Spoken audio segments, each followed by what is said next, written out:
Thought we had a decent performance on Friday night. I was frustrated, angry, I don't know what you want to call it, that we gave up the second goal to tie the game the way we did, because the very play that they scored on is something we worked on, emphasized, talked about to nauseam during the week in practice, and sure enough, we missed an assignment and gave them that tying goal. So while it was nice to win the shootout, in the end it's still a tie, and felt we left something on the table.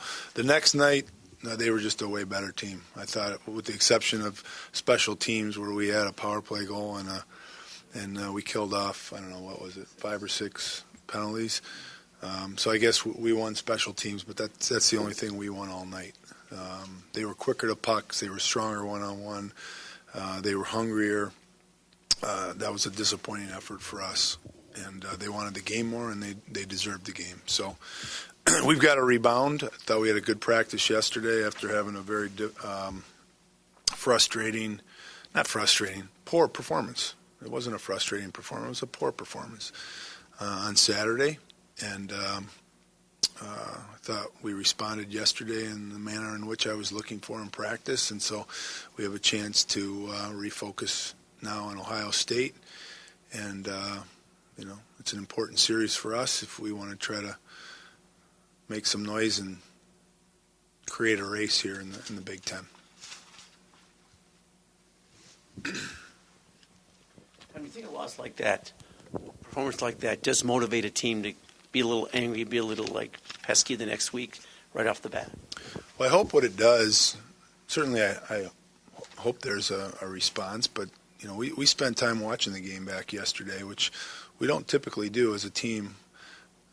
And I think it was abundantly clear to everybody that they had more jump, they had more desire, they had more hunger, and so we're looking at why was that, and trying to identify potential reasons. I have my theory, and we'll see how it goes. But I think personally, mentally, we weren't as ready as we needed to be. And when the puck dropped, they had more of an edge. So while we came out of that first period up by a goal, I think we were opportunistic. I didn't really think personally that our quality of play was superior. And, usually in those cases, if you don't get it on par, things are going to change. And that's what happened in the second and third period. And so you'd hope that you'd learn from that experience, knowing that, hey, you're at home, you're playing, Big Ten, you're playing for 6 points on the weekend, and you should be awfully hungry to play. You only play 2 games a week. So even though 35 minutes of the game you were still up 2-1, you just didn't like what you were seeing. Didn't like your quality of play. And so I thought the results, sometimes, I told our team this very same thing. There have been games we've had in the last couple of years, and it's frustrating when you feel that you deserve a good result and you played, as well as you can play, and you didn't get it. I thought we had a real good game against Ferris here, and we lost 1-0. And I'd be the first to admit, hey, we played well. We go at it tomorrow night. Well, I didn't feel that in this particular game. Now, while I say that, I don't want to take anything away from Penn State, because I thought they played a real good game. And so they were a big part of the reason that they got the result. I give them credit. At the same time, we didn't have as much pushback as we should have.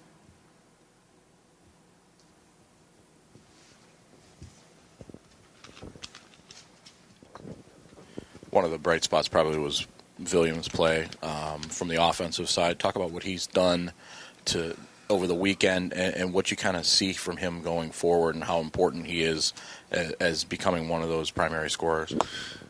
Well, we thought when we brought him here, he's a player that has a skill set that and a history that he has produced offense, both goals and creating goals.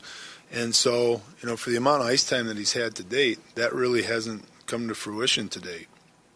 And so we've been looking for a bit of a breakout weekend for him, and also to see how that line kind of comes together. And I thought they had thought overall their line had a pretty decent weekend.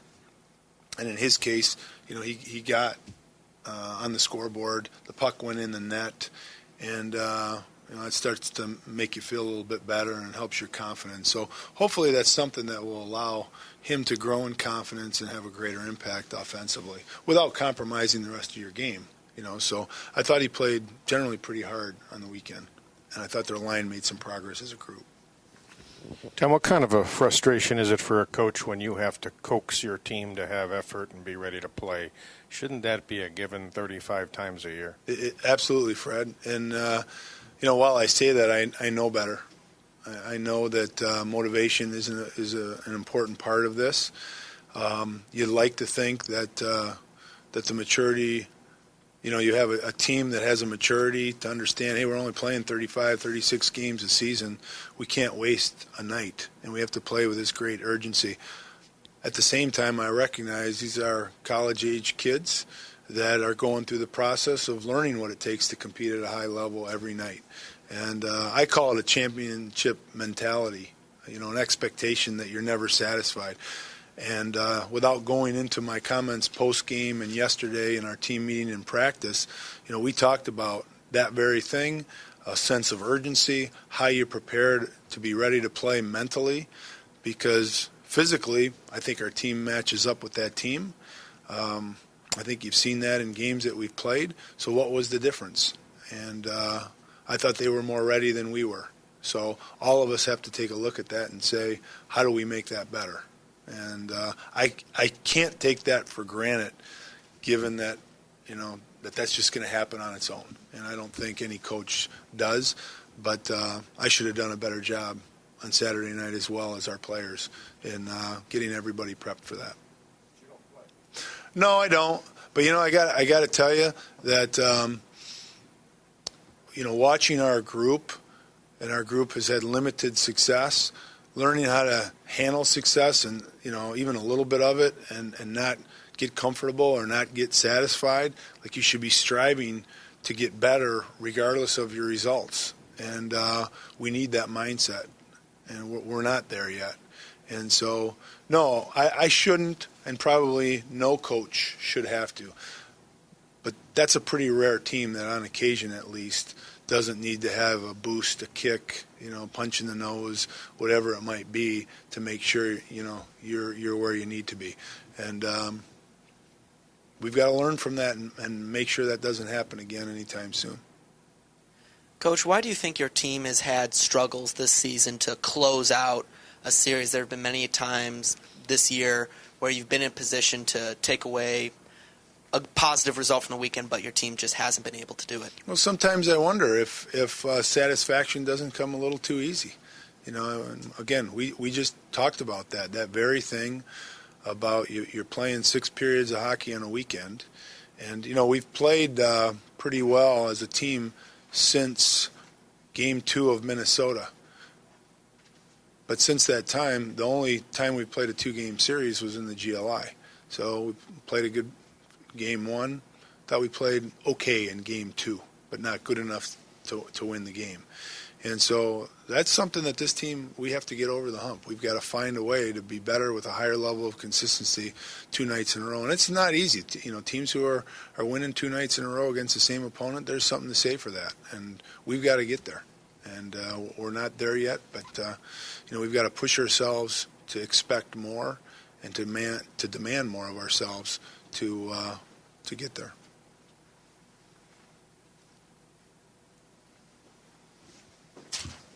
You talked a little bit about, obviously, the Saturday night game. There's that stretch there, with about 5 minutes left in the second to the start of the third, where they put together all their goals. What was it? What was it that allowed Penn State to capitalize on those right there?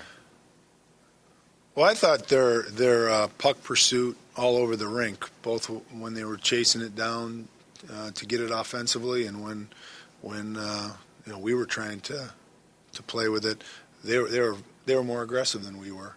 And so we were, in my opinion, we were chasing the whole night. And so it was kind of a matter of time, potentially, until pucks went in, and they went in kind of in bunches.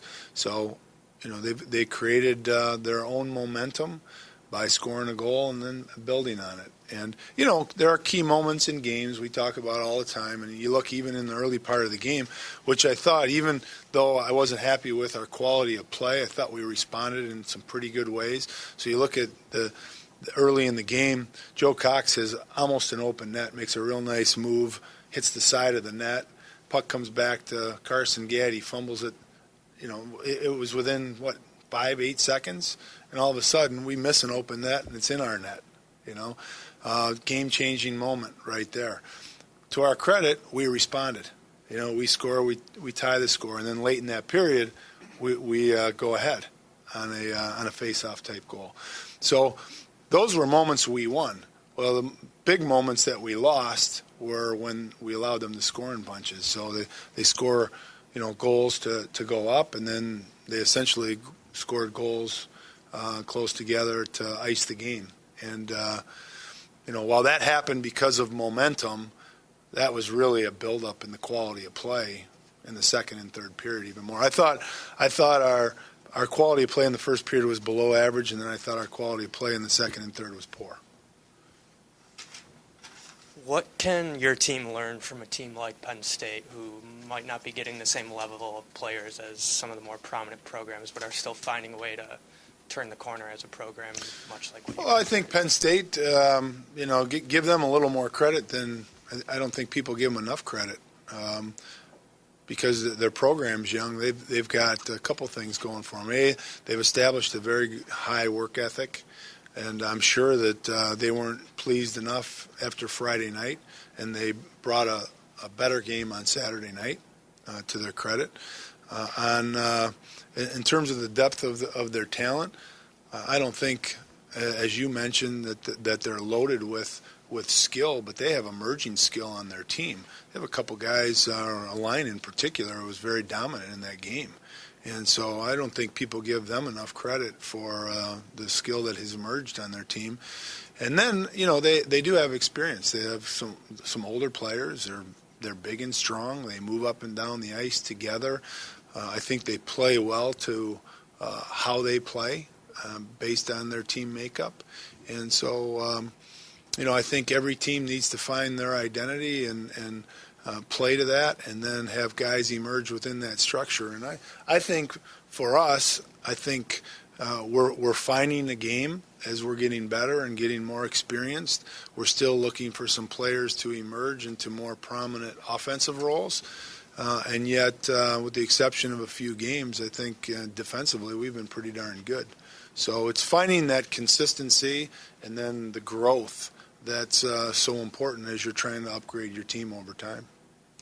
And what were your thoughts on Hildebrand's play over the weekend, and if playing in his home state had any type of positive or negative effect on him? I thought he played really well. I thought he played well both games. I don't think we gave him the support in some of the goals that we gave up. They were just he didn't have a whole lot of chance to stop some of the goals, but thought he played really well. I thought he was dialed in. The first night, I thought he deserved better than the second goal, the tying goal that we gave up, and certainly shut them down in the shootout. And the second night, we didn't give them enough chance as a group. We gave up too many scoring chances that would have caused him to make unbelievable saves. He had made some good saves to begin with, but you can't ask goalies to do more than that. And so I was happy with his quality of play. And I think playing at home, he gets excited.